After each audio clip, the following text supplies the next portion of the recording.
Table से शादी। निमी की बात सुन के अंश के पास अब कोई ऑप्शन नहीं बचा और वो आराम से जाके बेड पर लेट गया। कुछ देर में निमी भी आई और अंश के चेस्ट पे सिर रखने वाली थी। तभी अंश ने कहा, तुमने दूध पिया? अंश की बात सुनकर निमी अपना मुंह बना लेती है। तभी अंश उसे गुस्से से घूरकर बोला, निमी ठीक है, जा रही हूँ पीने। निमी ने कहा और बेड से उठ के नीचे किचन में जाने लगी। अंश निमी को रोज दूध पीने के लिए दिया करता, लेकिन आज लेट था जिस वजह से निमी ने दूध पीने से मना कर दिया था। वहीं निमी के जाने के बाद अंश ने अपने हाथ को देखा। उसके राइट हैंड पर ही गोली लगी थी और निमी अभी उसी हाथ के सपोर्ट से सोती। ना चाहते हुए भी अंश को निमी को दूर करना पड़ा और फिर वो निमी के साइड सो गया, जिससे निमी उसके लेफ्ट हैंड के साइड सोए। अब आगे सुबह का वक्त।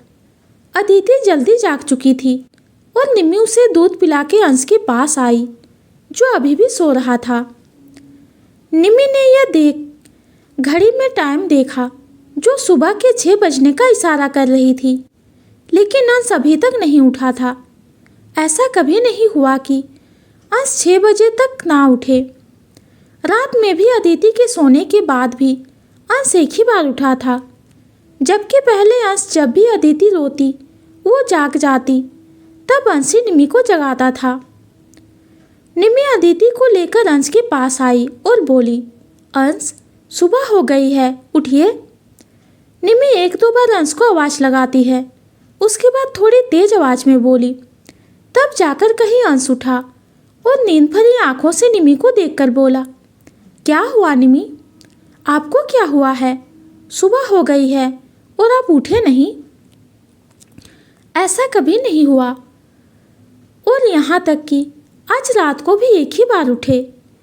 निमी के सवाल को सुनकर अंश को रियलाइज हुआ कि दवाई के असर की वजह से उसकी नींद इतनी गहरी हो गई थी, जिस वजह से वो उठा नहीं। जाहिर है अब अंश निमी को ये सच नहीं बता सकता था, जिस वजह से वो बोला, अच्छा वो एक्चुअली कल बहुत काम था, जिस वजह से मैं थक गया और इतनी गहरी नींद हो गई। अच्छा। अंश की बात सुनने के बाद निमी के मुंह से सिर्फ एक ही शब्द निकल पाया। निमी ने आज तक अंश को कभी ऐसे थकते हुए नहीं देखा था, इसीलिए उसे इस बात की आदत नहीं थी। निमी ने जब आज सुबह तक अंश को सोते हुए देखा तो उसे थोड़ी सी उसकी चिंता हुई कि कहीं अंश की तबीयत तो नहीं खराब है, जिस वजह से उसने अंश को नींद से जगा दिया। लेकिन जब उसे इस बात की तसल्ली हुई कि अंश ठीक है, तो वो बोली, अच्छा कोई बात नहीं, मुझे लगा कि आपकी तबीयत ठीक नहीं है, इसीलिए आप इतनी देर तक सो रहे हैं। नहीं, मैं ठीक हूँ, तुम बैठो, मैं फ्रेश होकर आता हूँ। अंश ने यह कहा और उठकर वॉशरूम की तरफ चला गया। निमी तब तक अदिति के साथ बैठी हुई थी। उसकी आंखों में नींद साफ साफ दिख रहा था। एक तो उसको बार बार जागना पड़ता और ऊपर से उसे इतनी सुबह उठने की आदत भी नहीं, जिस वजह से उसकी नींद पूरी नहीं होती। अंश जल्दी से शावर लेकर बाहर आया और फिर निमी के हाथ से अदिति को लेकर बोला, तुम सो जाओ, मैं अदिति को देख लूँगा। निमी अंश को अदिति दे देती है और फिर खुद ब्लैंकेट लेकर सो जाती है। वहीं अंश ने अदिति को अपनी लेफ्ट हैंड से होल्ड किया हुआ था।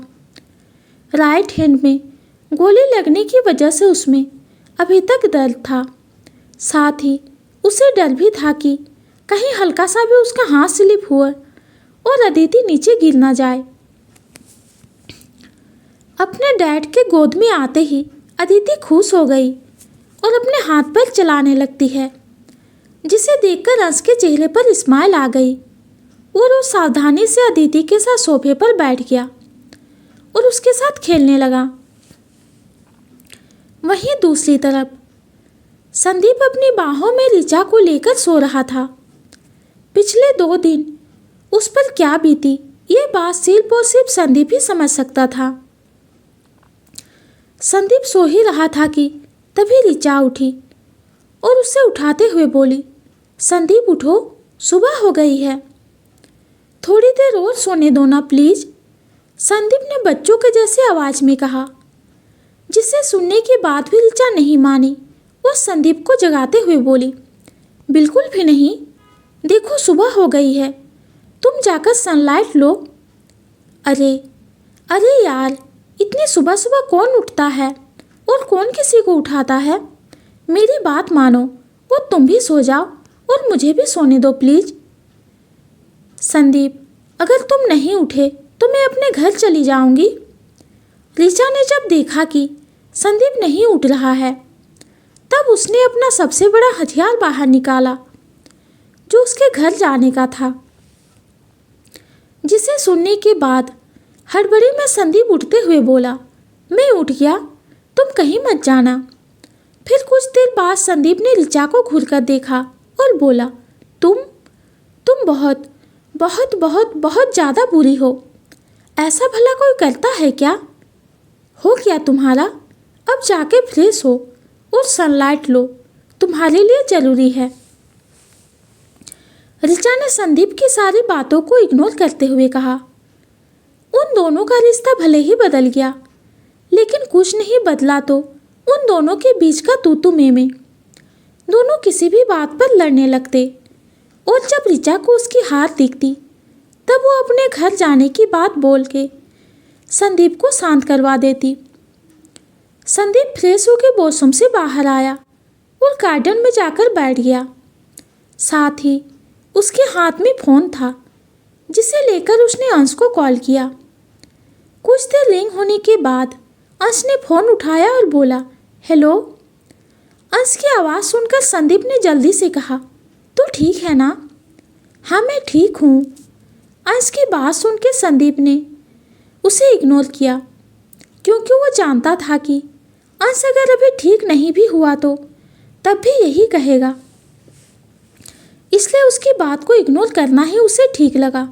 और संदीप ने अपनी बात कही, आज मुझे हॉस्पिटल में मिल, मैं खुद डॉक्टर से सारी इन्फॉर्मेशन लेके ये मेक श्योर करूँगा कि तुम सच में ठीक है या सिर्फ मुझे कह रहा है। Are you mad? मैं कहीं नहीं जाने वाला हूँ, मुझे ऑफिस में बहुत काम है। संदीप को ये बात सुनकर गुस्सा आ गया और वो जैसे ही बोलने को हुआ उसे सामने कॉल पर बच्ची की चहकने की आवाज़ आई। इस समय अंश के पास अदिति थी, जो अपने डैड के गोद में एंजॉय करके खेल रही थी। सुबह सुबह अपनी नींद पूरी करने के बाद और पूरे फुल पेट होने की वजह से वो बहुत एनर्जेटिक थी, जिस वजह से वो आज खेलते हुए हंस भी रही थी। अदिति की प्यारी प्यारी आवाज़ सुनकर संदीप ने कहा, मुझे ना अभी तेरे से सच में जलन हो रही है और शायद यह जलन कभी ख़त्म भी ना हो सके। आफ्टर ऑल मेरी बेटी है ही इतनी प्यारी। अंश ने अदिति के सिर पर किस करते हुए कहा। अंश की बात सुनकर संदीप चिढ़कर बोला, तुम चिंता मत कर, मैं ऋचा से शादी करके एक बहुत हैंडसम बेटे को जन्म दूंगा और उसकी शादी तेरी बेटी से करवा दूंगा। इन योर ड्रीम्स मैं उसे अपनी बेटी के आसपास भी भटकने नहीं दूंगा। Are you serious? मैं हमारी दोस्ती को रिश्तेदारी में बदलने की बात कर रहा हूँ और तू है कि मेरे अरमानों को पानी डाल रहा है। संदीप ने ये बात ऐसे कही जैसे किसी ने उसके दिल को तोड़ दिया हो या उसकी गर्लफ्रेंड उसे छोड़कर चली गई हो। वो तो अभी अपने बच्चों को लेकर बहस कर रहे थे और संदीप ने तो अपनी और अंश की दोस्ती को रिश्तेदारी में बदलने का प्लान किया, और वो भी उस बच्चे को लेकर जिसका नामो निशान भी अभी इस दुनिया में नहीं है। थोड़ी देर संदीप ऐसे ही अपने बच्चों को लेकर अंश से लड़ाई करता रहा, फिर बोला, छोड़ तू, मैं इस बारे में निमी से बात करूँगा, वो मेरी बात से एग्री होगी। फिर से संदीप पुराने टॉपिक पर आते हुए बोला, मुझे आज तो हॉस्पिटल में मिल रहा है और ये बात फाइनल है। अगर तू नहीं आया तो मैं निमी से ही बात करूँगा। फिर ये बात बोल के संदीप ने अपने फ़ोन को रख दिया। इधर संदीप की धमकी सुन के अंश पर कोई असर नहीं हुआ, क्योंकि वो जानता था कि संदीप कभी भी ऐसा कुछ नहीं करेगा जो अंश ना चाहे। ये सोचने के बाद अंश अपने गोद में अपनी बेटी को देखा और फिर उसमें बिजी हो गया। कुछ घंटे के बाद अंश रेडी होकर सोफे पर बैठा हुआ था और अदिति को मीता अपने साथ लेकर आई थी। अंश अपने फ़ोन में कुछ कर रहा होता है, तभी वॉशरूम का गेट खुला और निमी बाहर आई। निमी ने अभी सिर्फ बाथरोब पहना हुआ था और उसे देख के लग रहा था कि दुनिया भर का आलस उसके चेहरे पर हो। शावर लेने के बाद भी उसे कोई ज़्यादा फर्क नहीं पड़ा और वो वैसे ही आलस लिए अंश के पास आई और उसके गोद में बैठ गई। अंश का ध्यान नहीं था जब निमी बैठी तब उसका हाथ अंश के हाथ पे जा लगा, जिस वजह से अंश के मुंह से एक दर्द भरी आवाज़ निकल गई। निमी ने जब ये सुना उसने तुरंत पूछा, क्या हुआ अंश? निमी की घबराई आवाज़ सुनकर अंश खुद को सही करके बोला, कुछ भी नहीं। कुछ तो हुआ है। एक्सरसाइज करते हुए मेरे हाथ की नस खिंच गई है, जिस वजह से यह दर्द हुआ, और कुछ नहीं, अंश ने बहाना देते हुए कहा। अंश की बात निमी को सही लगी, इसीलिए उसने ज़्यादा कुछ नहीं कहा और अंश के गले लगकर बोली, आज आप ऑफिस मत जाइए ना। क्यों? मुझे आपके साथ रहना है, हम मूवी देखने चलते हैं ना बाहर, निमी ने अपनी मासूम आवाज़ में कहा, जिसे सुन के अंश निमी के लिप्स पर किस करता हुआ बोला, मैं हाफ डे में आ जाऊंगा, लेकिन अभी जाना होगा। अंश की बात सुनकर निमी का फेस छोटा सा हो गया और अंश क्या करता। वहाँ पे संदीप ने उसे हॉस्पिटल आने के लिए धमकी दी हुई थी, जिस वजह से अंश का वहाँ जाना भी जरूरी था। लेकिन निमी का मूड देख के नहीं लग रहा था कि वो अंश को जाने देगी, इसीलिए वो अंश को किस करती है और फिर मासूम आवाज़ में बोली, प्लीज़ ना अंश। निमी समझो, अंश ने कहा ही था कि निमी गुस्सा करते हुए उसकी गोद से नीचे उतर के खड़ी हुई और बोली, मुझे बात ही नहीं करनी है आपसे, आप जाइए अपने ऑफिस और वहीं रहिएगा, घर आने की ज़रूरत नहीं है। ये बोल निमी गुस्से के साथ क्लोसेट रूम में चली गई और अंश सिर्फ उसे जाते हुए देखता रहा। फिर वो खुद से बोला, ये भी धमकी दे के चली गई, ये दोनों बचपना कब छोड़ेंगे। अंश यहाँ पर निमी के साथ संदीप की बात कर रहा था। अब अंश को समझ में नहीं आ रहा था कि वो किसकी बात माने और किसकी नहीं। एक तरफ संदीप और दूसरी तरफ निमी। अंश तो बुरा फंसा। अंश इन सब से बचने का रास्ता ही देख रहा था कि तभी उसके फ़ोन पर पंकज का कॉल आया। पंकज के कॉल को देखकर अंश ने रिसीव किया तो सामने से पंकज ने कहा, सर, हमारे जापानीज क्लाइंट आ गए और वो आज ही आपके साथ मीटिंग करना चाहते हैं। व्हाट? लेकिन मीटिंग तो कल है ना? यस सर, लेकिन उनकी साइड से एक इमरजेंसी हो गई है, जिस वजह से उन्हें जल्दी जाना है, इसीलिए उन्होंने रिक्वेस्ट की है कि हम आज ही मीटिंग कर लें। ठीक है, सारी अरेंजमेंट करो, मैं आ रहा हूँ। अंश ने ये कह के फ़ोन रख दिया, फिर एक गहरी सांस लेके खुद से बोला, अब इन दोनों का क्या करूँ। कुछ देर सोचने के बाद अंश ने दोनों को फ़ोन पर एक एक मैसेज भेजा और खुद ऑफिस के लिए निकल गया। वहीं निमी जब क्लोसेट रूम से बाहर आई और अंश को ना पाके उसे गुस्सा और बुरा दोनों लगा। उसे सच में ऐसा कहा था कि उसके इतना बोलने के बाद अंश ऑफिस नहीं जाएगा, लेकिन वो फिर भी गया। निमी इतना सब कुछ सोच ही रही थी कि तभी उसे अपने फ़ोन में कुछ विलिंग होता हुआ दिखाई दिया, जिसे देख के निमी ने अपने फ़ोन को ओपन किया।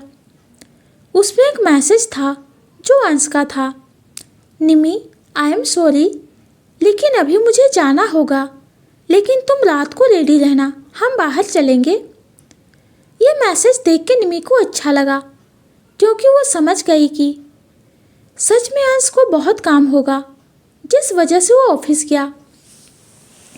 नहीं तो उसके बोलने के बाद वो जरूर रुक जाता।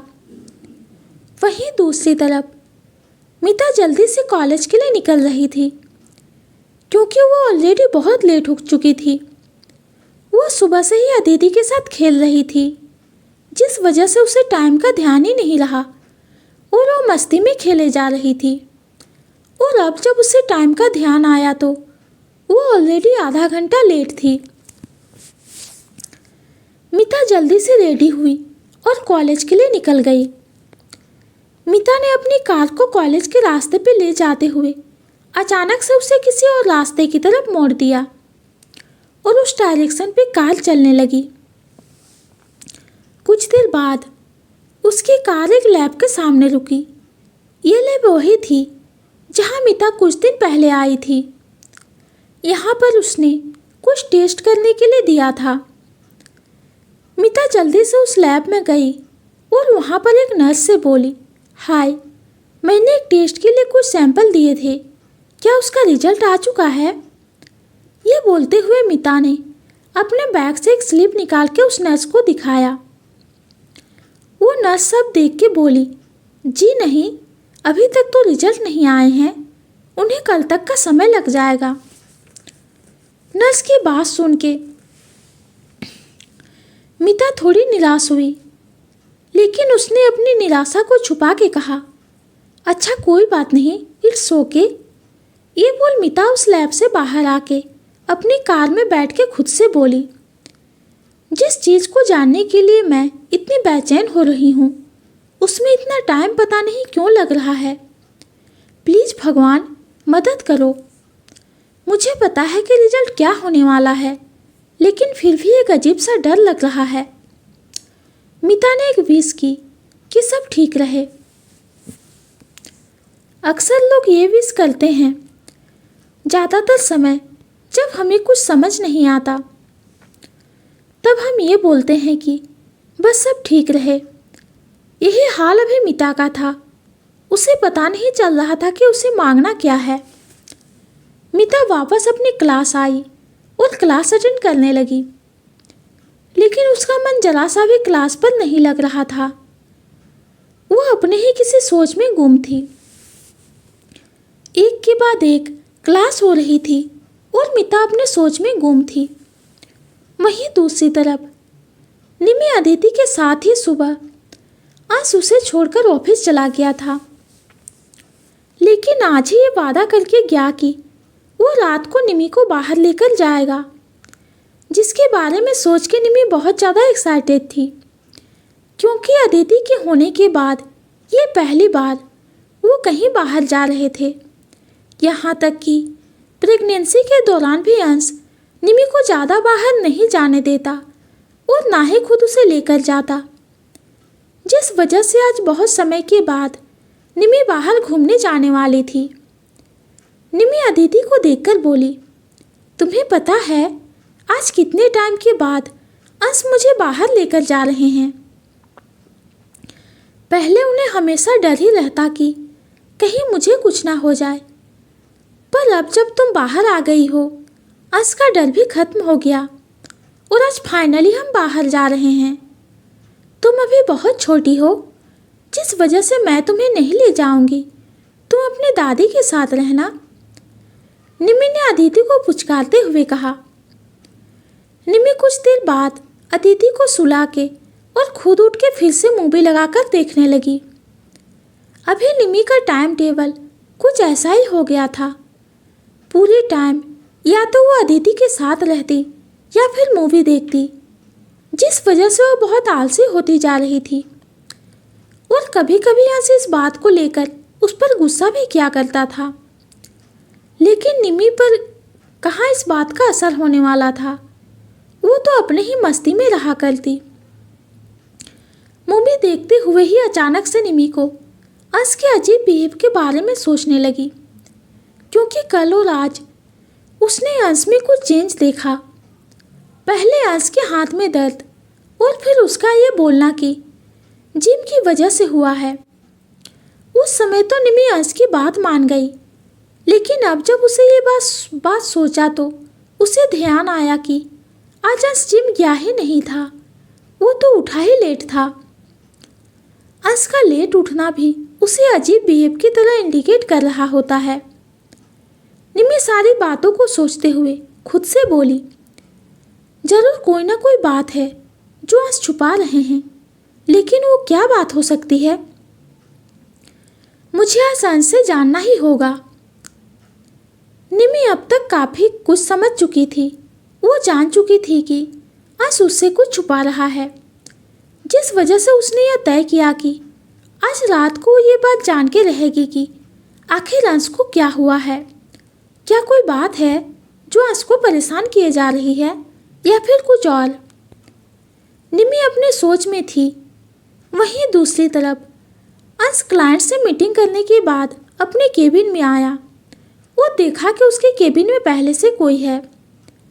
जब अंश ने उस इंसान का चेहरा देखा कि वो कौन है, तब अंश जाके अपनी चेयर पर बैठते हुए बोला, तुम यहाँ आए हो तो ये बात तो जान ही चुके होगे कि मैं जो कह रहा था वो सच है। आज सच में मेरी जरूरी मीटिंग थी। हाँ, मैं जान चुका हूँ, और ये भी कि अब वो मीटिंग खत्म हो गई है, इसीलिए अब चल मेरे साथ, हम दोनों हॉस्पिटल जाएंगे। सामने बैठा इंसान कोई और नहीं बल्कि संदीप था, जो अंश को अपने साथ हॉस्पिटल ले जाने आया था। जब अंश ने उसे ये बात बताई कि उसकी एक ज़रूरी मीटिंग है, तब संदीप ने उसकी बातों पर विश्वास नहीं किया था। इसीलिए खुद आके ये देखा कि अंश ने सच कहा है या नहीं।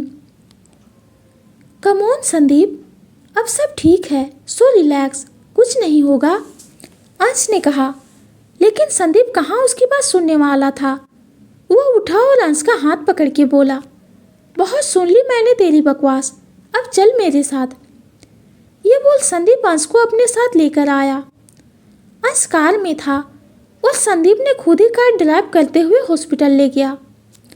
थोड़ी देर बाद अंश की ड्रेसिंग हुई और रिपोर्ट में सब नॉर्मल आया।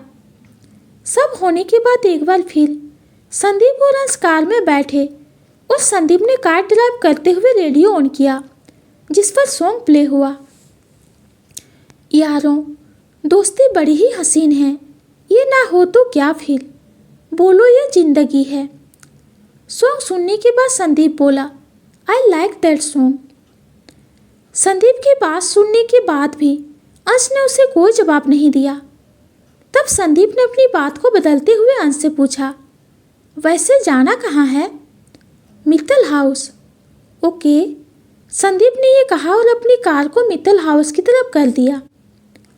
कार अपनी पूरी रफ्तार से चल पड़ी और कुछ देर बाद संदीप अंश को मित्तल हाउस में ड्रॉप करके बोला, वैसे मुझे अभी भी लगता है कि इस बारे में कम से कम निमी को बता देना चाहिए, वरना कहीं ऐसा ना हो कि हम सोचते रहें और उसे कहीं और से पता चल जाए।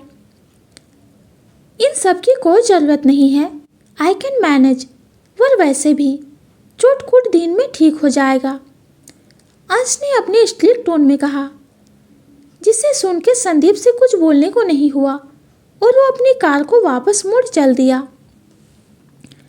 अंश अपने रूम में गया और देखा कि निमी आराम से बैठी हुई है और उसके हाथ में इस वक्त बुक थी। ये देख के अंश निमी के पास गया और बोला, क्या बात है, आज तो कोई पढ़ाई कर रहा है, आई एम इम्प्रेस्ड। अंश की बात सुनकर निमी अंश की तरफ देखी और बोली, आपको हमेशा ऐसा क्यों लगता है कि मैं पढ़ नहीं सकती हूँ? मैं पढ़ती हूँ और इसमें मुझे कोई दिक्कत नहीं है, निमी थोड़ी तेज आवाज़ में बोली, जिसे देख के अंश हंसते हुए बोला, अच्छा अच्छा ठीक है, तुम रेडी हो जाओ, हमें चलना है ना? हाँ ठीक है, लेकिन पहले आप शावर तो ले लीजिए ना। हाँ ठीक है, अंश ने कहा और अपने कपड़े लेकर वॉशरूम में चला गया। तब भी निमी ने अंश को देखा और फिर कुछ सोचते हुए खुद भी कपड़े चेंज करने लगी। निमी के दिमाग में अभी भी यही चल रहा होता है कि अंश उससे जरूर कुछ छुपा रहा है और उसे ये बात जानना है कि आखिर ऐसा क्या है जो अंश उससे छुपा रहा है। निमी कपड़े चेंज कर ली थी और अंश के वॉशरूम से बाहर आने का वेट कर रही थी, लेकिन काफ़ी समय हो गया था और अंश वॉशरूम से बाहर नहीं आ रहा था। ये देख के कि अंश अभी तक बाहर नहीं आया है, निमी खुद अंदर जाने का सोची और जैसे वो गेट खोलने लगी उससे गेट नहीं खुला। ये देख के निमी टेंशन में बोली, अंश ने कभी गेट बंद नहीं किया था, फिर आज क्यों? ये सब सोच के निमी ने अंश को आवाज़ देते हुए बोली, अंश क्या हुआ है? आप इतनी देर से अंदर हैं। निमी की आवाज़ सुनकर अंश, जो वॉशरूम में अपनी चोट की पट्टी सही कर रहा था, वो चौंक गया। अंश जब वॉशरूम में आया और अपने कपड़े को चेंज किया तब उसे रियलाइज हुआ कि उसके चोट से खून आ रहा है। ये देख अंश समझ गया कि पट्टी सही से नहीं हुई थी। इस वक्त अंश के पास फर्स्ट एड भी नहीं था, इसीलिए वो जैसे तैसे उसे ही सही कर रहा था। ऐसा करते हुए अंश को पता नहीं चला, लेकिन उसे बहुत देर वॉशरूम में टाइम लग गया और अब निमी उसे आवाज़ देने लगी। अंश ने खुद को नॉर्मल किया और बोला, आ रहा हूँ। अंश ने निमी को जवाब दिया। वो जैसे तैसे उसे ठीक करके कपड़े चेंज करके बाहर आया। निमी ने गौर से अंश को देखा, लेकिन उसे कुछ भी गलत नहीं लगा। निमी ये सब देख के बोली, चलिए। हाँ, लेकिन अदिति कहाँ है? वो काव्या आंटी के पास है। मैंने उन्हें बता दिया कि हम बाहर जा रहे हैं, इसीलिए उन्होंने अदिति को ले लिया। ये सुनकर अंश ने आगे कुछ नहीं कहा और अदिति के साथ बाहर निकल गया। दोनों एक 5 स्टार होटल में आए, जो ऑफकोर्स मित्तल का ही था, अंश के कई सारे बिजनेस में से एक बिजनेस। तो दोस्तों, क्या निमी जान पाएगी अंश का ये राज? ये जानेंगे हम अगली वीडियो में। तो आज की स्टोरी आप सबको कैसी लगी कमेंट में ज़रूर बताइए। कहानी पसंद आती है तो चैनल को लाइक और सब्सक्राइब कीजिए। कहानी सुनने के लिए आपका बहुत बहुत धन्यवाद।